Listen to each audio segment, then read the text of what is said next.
찬송가 435장 찬송 함께 부르면서 화목한 기도회 시작하겠습니다.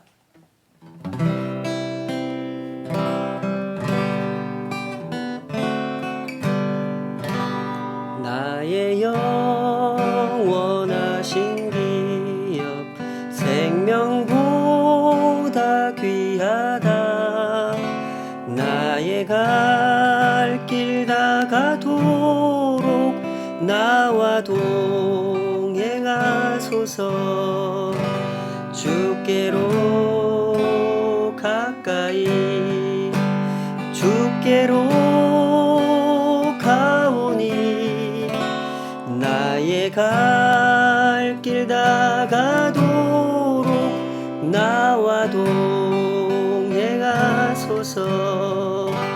세상 부귀한 일함과 모든 명예 버리고 험한 길을 가는 동안 나와 동행하소서.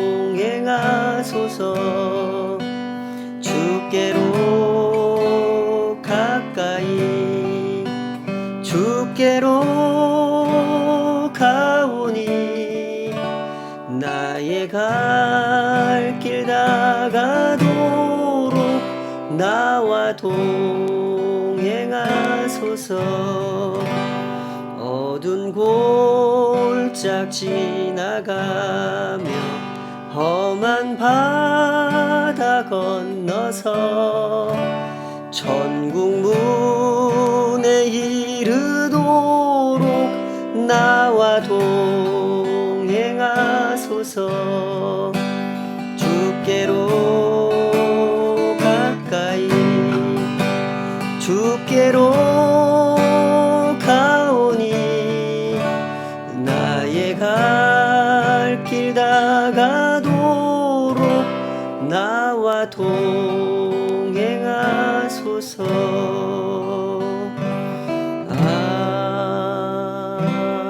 아멘. 아버지 하나님, 주님의 그 동행하심 앞에 겸손히 엎드리며 나아갑니다. 우리의 마음을 진정 낮은 마음 되게 하여 주시옵소서. 주님 앞에서 감히 고개를 들 수 없는 주님, 우리는 죄인입니다. 우리를 붙잡아 주시고 우리를 불쌍히 여겨주시며 우리 가운데 허락하신 은혜가 우리를 다시금 뛰게 하시고 일어서게 하시고 하나님께서 앞서가신 길을 따라갈 용기를 얻게 하여 주시옵소서.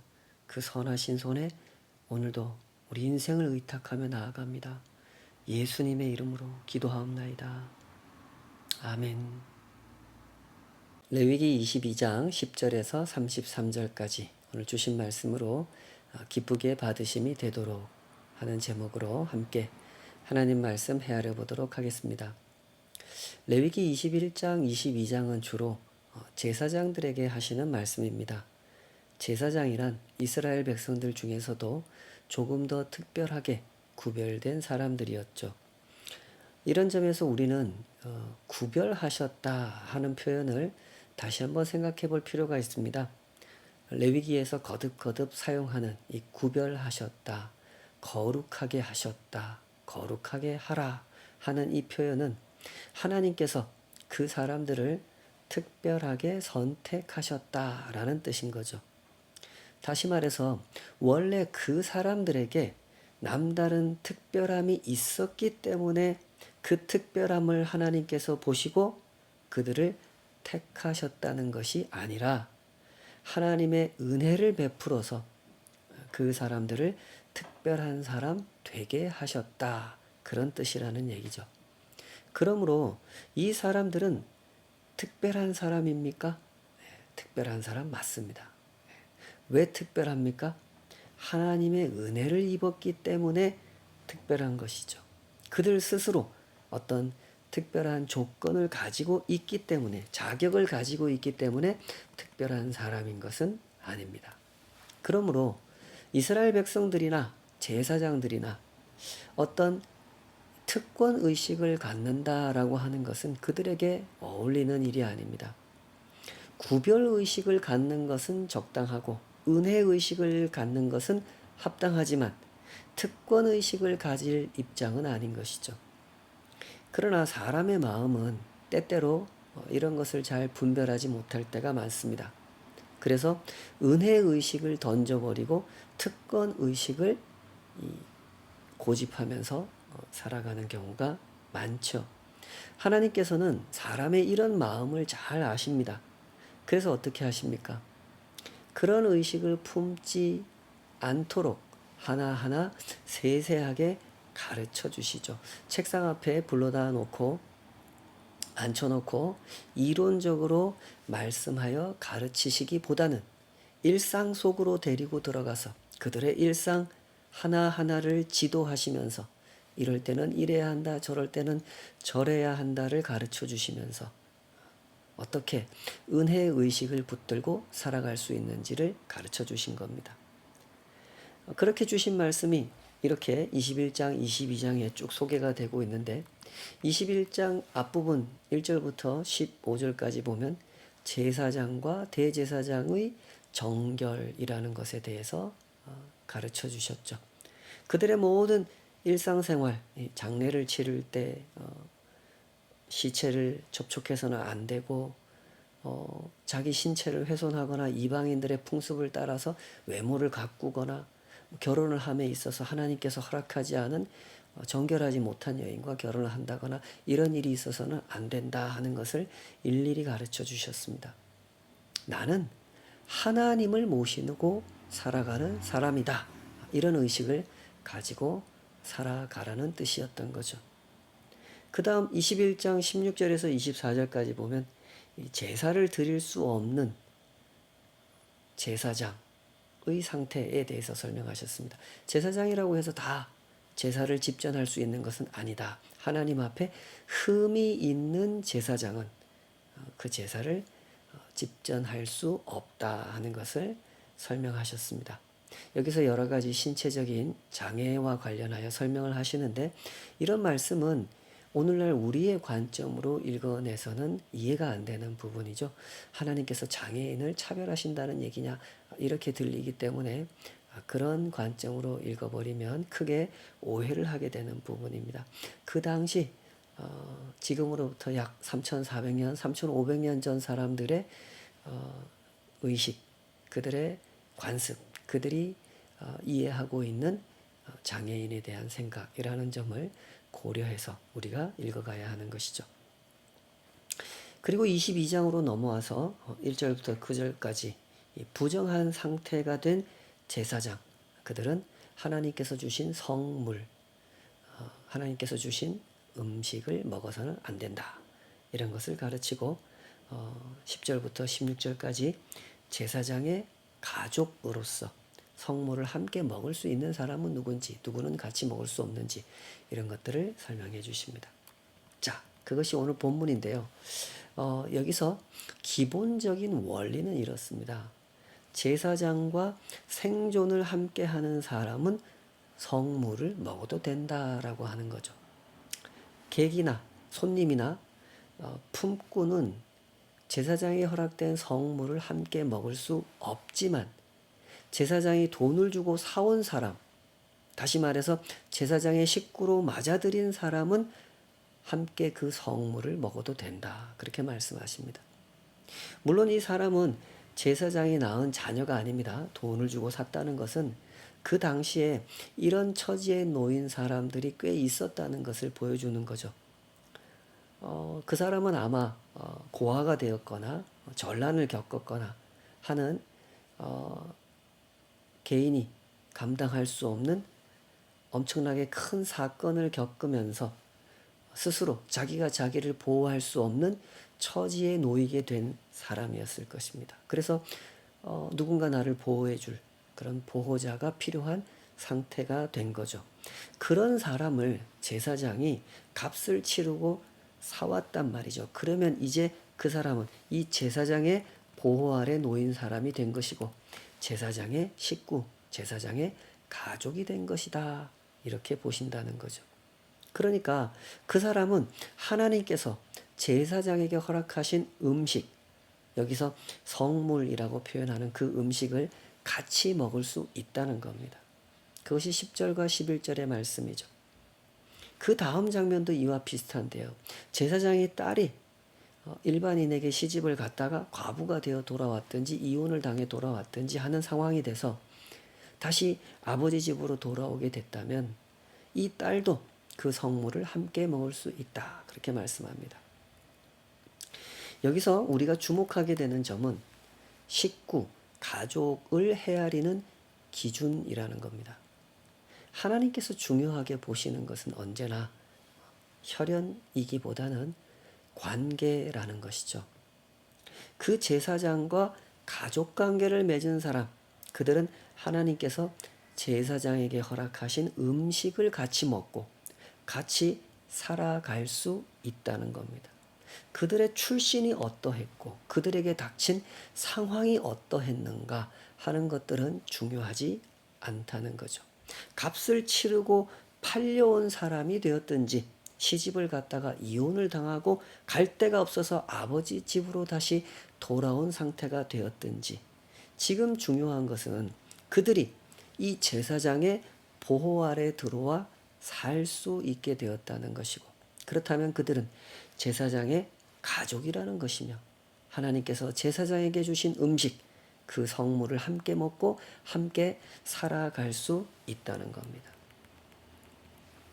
언제 보아도 참 감사한 장면이 이런 장면이죠. 우리 하나님께서는 긍휼이 풍성하신 하나님이시다라는 겁니다. 하나님께서는 갈 곳 없는 사람들을 보호해 주기를 원하시고 보호해 주셨다는 것입니다. 창세기 17장에 보면 하나님께서 아브라함에게 할례를 명하시는 장면이 있지 않습니까? 그때 보면 이제 하나님과 아브라함이 언약을 맺었다, 언약을 맺은 관계다라고 하는 징표로서 너와 내 집에 있는 모든 남자들은 태어난 지 8일째가 되면은 다 할례를 행해라. 이미 태어난 지 8일이 지나버린 사람들은 그 상태로 할례를 행하라 하고 명하셨죠. 창세기 17장 12절 13절에 이렇게 기록되어 있습니다. 너희의 대대로 모든 남자는 집에서 난 자나 또는 너희 자손이 아니라 이방 사람에게서 돈으로 산 자를 막론하고 난 지 8일 만에 할례를 받을 것이라. 너희 집에서 난 자든지 너희 돈으로 산 자든지 할례를 받아야 하리니 이에 내 언약이 너희 살에 있어 영원한 언약이 될 것이다. 이렇게 말씀하셨죠. 고대 사회의 생활상이라는 것이 이럴 수밖에 없었던 거죠. 특히 아브라함의 삶이 그랬고 그의 후손들의 삶이 그랬습니다. 여러 민족이 섞여서 살게 되는 상황이었던 거죠. 아시는 것처럼 아브라함은 100세가 될 때까지 아들이 없었습니다. 물론 그 전에 이스마엘이라는 아들을 낳았습니다만은 아브라함이 직접 낳은 자녀들로 인하여 아브라함의 가족이 구성된 것이 아니었습니다. 아브라함은 100세가 될 때까지 자식이 없었기 때문에 그가 돈을 주고 산 사람들, 그들이 그의 식구가 되었고 그의 종이 되었죠. 고대 사회의 생활상이라는 것이 그랬단 말이죠.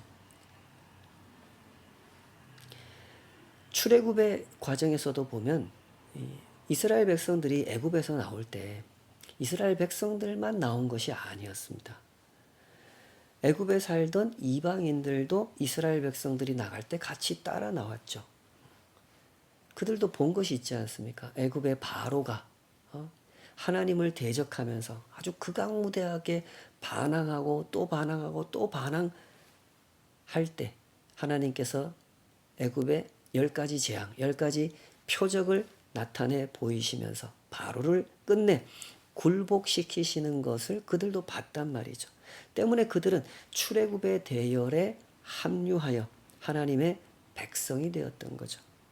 또한 그 유명한 갈렙이라는 인물을 소개할 때도 성경은 그를 그나스 사람이라고 소개를 합니다. 갈렙은 모세와 함께 출애굽한 다음에 이스라엘 백성들이 막 요구해가지고 가나안에 12명의 정탐꾼을 보내지 않습니까? 각 지파에 12지파의 대표 한 사람씩을 뽑아서 보냅니다. 그때 유다 지파 대표로 간 사람이 갈렙입니다. 갈렙은 유다 지파를 대표하는 정탐꾼으로 파견될 만큼 유다 지파 내에서 인정을 받는 리더였던 거죠. 그러나 그의 혈통적 뿌리는 야곱이 아니었습니다. 그는 에돔 족속이었습니다. 에서의 후손이었던 거죠. 우리가 주목해야 하는 사실은 이렇습니다. 하나님께서 이스라엘 백성들을 택하신 것은 온 세상을 택하기 위함이었다는 것이죠. 하나님께서 이스라엘 백성들에게 은혜를 베풀어 주신 것은 온 세상 사람들에게 은혜를 베풀어 주려고 하신 일이었다는 거죠. 때문에 하나님께서 언제나 주목하셨던 사람들은 도움을 필요로 하고 보호를 필요로 하는 사람들이었던 겁니다. 하나님은 그들의 출신, 그들의 상황을 따져서 그들을 소외시키지 않으셨습니다. 그들이 값을 치르고 팔려왔든지 시집을 갔다 이혼당하고 돌아왔든지 그들을 제사장의 보호 아래 살게 하셨고 한 가족이 되게 하셨습니다. 제사장은 자신에게 허락된 그 성물을 이들과 함께 나눠 먹음으로써 함께 생존을 이어가야 하는 책임을 맡은 사람이 되어야 했던 것이죠. 그러니 얼마나 아름다운 모습입니까? 이것이 바로 하나님께 택함 받은 사람들의 삶인 것이죠. 도움이 필요한 사람들, 하나님이 필요한 사람들에게 손을 내밀어 주고 함께 먹고 함께 살아갈 수 있도록 돕는 것은 하나님께 택함 받은 사람들에게 주어진 특권이고 축복인 것입니다. 우리가 이런 특권을 많이 누리는 더욱 사모하는 주님의 은혜 받은 백성으로 살아갔으면 좋겠습니다. 17절부터 33절까지는 하나님께 예물을 드릴 때 흠 없는 예물을 바쳐라 하는 말씀입니다. 이 말씀은 제사장들에게만 주신 말씀은 아니었죠. 모든 사람들에게 주신 말씀이었습니다. 심지어 이스라엘에 함께 살고 있는 외국인에게도 해당되는 말씀이었죠. 17절에서 20절 한번 읽어보겠습니다. 여호와께서 모세에게 말씀하여 이르시되 아론과 그의 아들들과 이스라엘 온 족속에게 말하여 이르라. 이스라엘 자손이나 그 중에 거류하는 자가 서원 제물이나 자원 제물로 번제와 더불어 여호와께 예물을 드리려거든 기쁘게 받으심이 되도록 소나 양이나 염소의 흠 없는 수컷으로 드릴지니 흠 있는 것은 무엇이나 너희가 드리지 말 것은 그것이 기쁘게 받으심이 되지 못할 것이니라. 이 말씀에는 이 두드러지게 강조하시는 요점이 있습니다. 자꾸 반복하는 말이 있죠. 예물을 드릴 때는 흠이 없는 것을 기쁘게 받으시도록 드려라 하는 표현입니다. 이 단락에서 일관되게 강조하는 핵심이 이 두 가지입니다. 흠 없는 것, 기쁘게 받으심이 되도록. 이 말을 반복한단 말이죠. 여기서 흠이 없는 것이라는 말은 오늘날 우리가 이해하기에 쉬운 말로 고치면 이 가축을 바치는 것이니까요. 그 가축 중에서 제일 좋은 상태의 가축, 그걸 바치라는 겁니다. 이스라엘 사람들은 가축을 길러서 생계를 이어가는 사람들이었기 때문에 언제나 이런 문제는 중요한 문제일 수밖에 없는 겁니다. 당시의 제사 방식을 고려해 보면요. 하나님께 예물을 바친다는 것은 그 예물을 번제로 태워드린다는 것을 의미했습니다. 그 가축을 도축해서 각 부위를 별로 분해를 해서 요리를 해서 사람이 맛있게 먹는 게 아니고 하나님께 바쳐서 온전히 태워버리는 제사 방식으로 하나님께 드렸던 거죠. 그러니 이런 상황에서는 유혹이 발생하게 되는 겁니다. 어차피 번제로 태울 것이니까 흠이 있는 가축을 바쳐도 괜찮겠지, 모르겠지 하는 유혹을 받는 거죠. 하나님께서는 그런 유혹이 사람의 마음 속에서 발생한다는 사실을 잘 아십니다. 때문에 누차 이렇게 말씀하시는 거죠. 흠이 없는 것을 들여서 하나님께서 기쁘게 받으시는 것이 되게 해라. 여기서 우리가 주목해야 되는 사실은 이렇습니다. 하나님께서 지금 예물에 대해서 말씀하시는 것이 아니라 관계에 대해서 말씀하시는 것이고, 하나님께 바치는 예물에 대해서 말씀하시는 것이기보다는 하나님을 대하는 마음에 대해서 말씀하고 계시는 것이다 하는 거죠. 사실 하나님께서는 거듭거듭 반복하시는 말씀 속에다 이미 이런 내용을 직설적으로 다 표현하셨습니다. 20장 22절, 21장 15절, 22장 9절, 22장 31절 거듭거듭 말씀하시죠. 나는 너희를 거룩하게 하는 여호와요 너희의 하나님이 되려고 너희를 애굽 땅에서 인도하여 낸 자니 나는 여호와이니라. 내가 너희의 하나님이다. 너희를 애굽에서 구원한 너희의 하나님이다.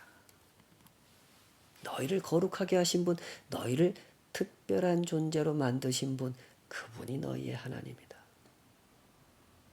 얘기를 계속 하셨죠. 하나님은 실로 온 세상의 하나님이십니다. 온 세상의 주인이시고 온 세상의 통치자이십니다. 그토록 크고 높으신 하나님께서 이토록 작고 작은 사람들에게 흠 없는 가축을 강조하시는 이유는 다른 것이 아닙니다. 기쁘게 받으시기 위함이죠.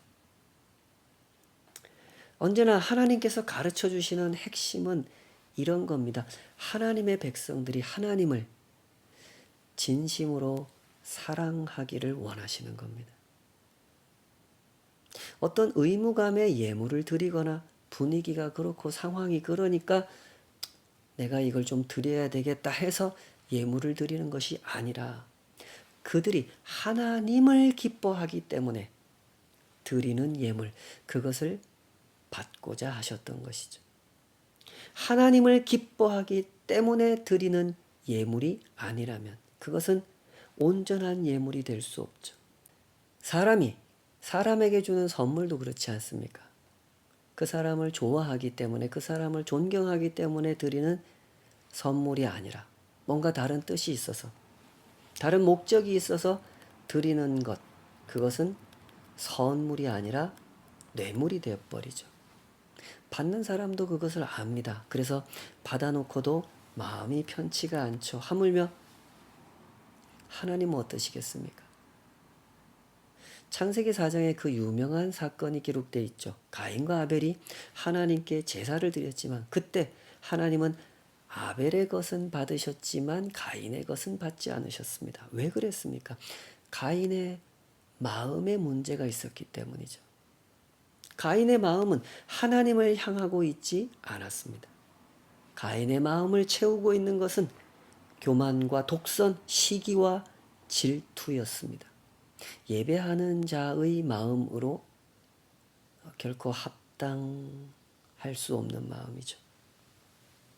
하나님의 통치를 기뻐하고 하나님의 베풀어 주신 은혜를 향하여 감사하는 마음, 그런 마음을 품고 하나님께 제사를 드린 것이 아니었습니다. 때문에 하나님께서는 가인의 제사를 받으실 수가 없으셨던 거죠.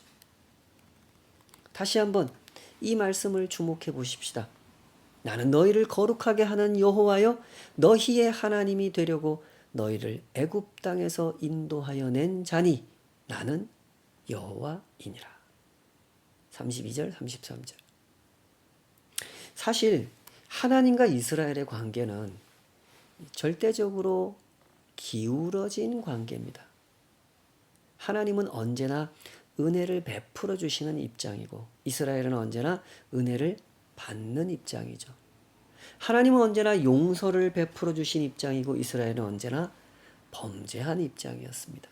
심지어 애굽에서 구원을 받은 이후에도 이스라엘은 하나님을 향해 원망도 했고 금송아지 우상을 만들어서 하나님을 배반하기까지 했습니다.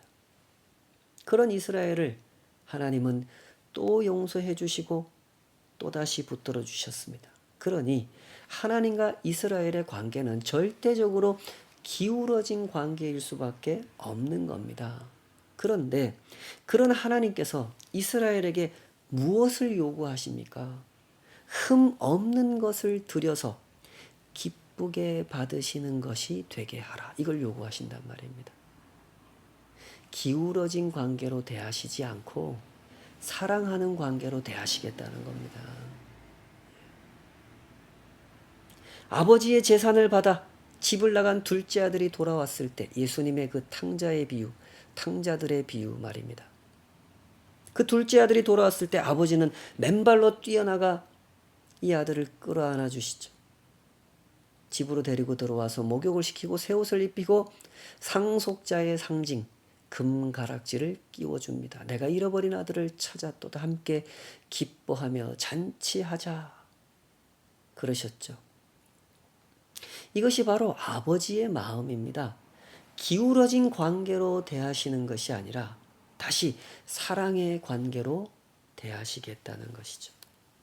이것이 온 세상 모든 죄인들 원래 하나님을 섬기도록 지음 받았으나 그 소명을 거부하고 가짜 신을 숭배하며 인생을 탕진해버린 사람들을 향한 하나님의 초대입니다. 하나님은 우리를 회개의 자리로 부르시고 예배의 자리로 부르십니다. 이게 얼마나 중요한 메시지인지를 잘 이해하시기 바랍니다.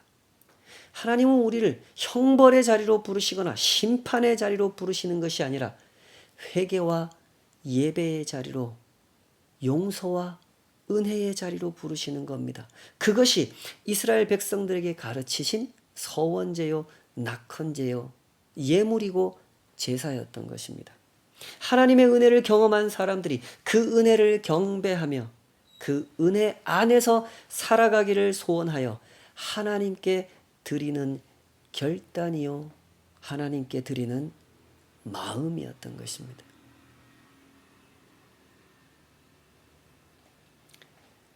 십자가를 통해서 나타내 주신 하나님의 마음, 그 또한 이런 마음이죠. 형벌과 심판의 자리로 우리를 부르시겠다는 것이 아니라 회개와 용서의 자리로, 은혜와 사랑의 자리로 부르시겠다는 것입니다.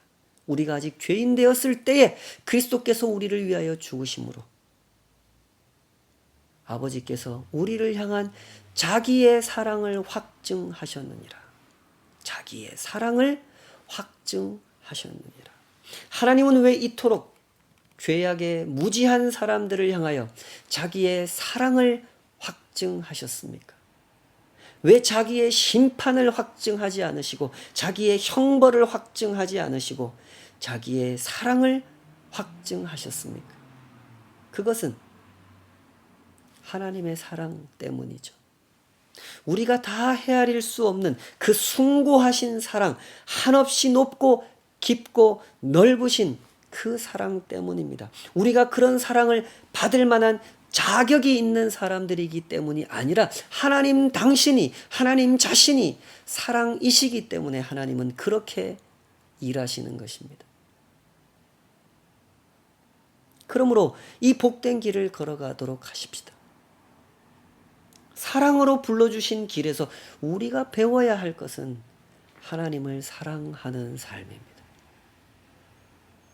흠 없는 것을 드림으로 기쁘게 받으시게 하는 것. 그걸 배워야 되는 것이죠. 예물이 아닙니다. 그 예물 속에 담긴 마음이고 존경이고 사랑인 것입니다. 하나님을 향한 마음, 그 감사의 마음, 그 사랑의 마음을 드리며 나아오라는 겁니다. 이토록 은혜로운 길을 신실하게 걸어가는 종들에게 그 길은 언제나 하나님께서 기쁘게 받으시는 길이 될 것입니다. 기도하십시다. 아버지 하나님,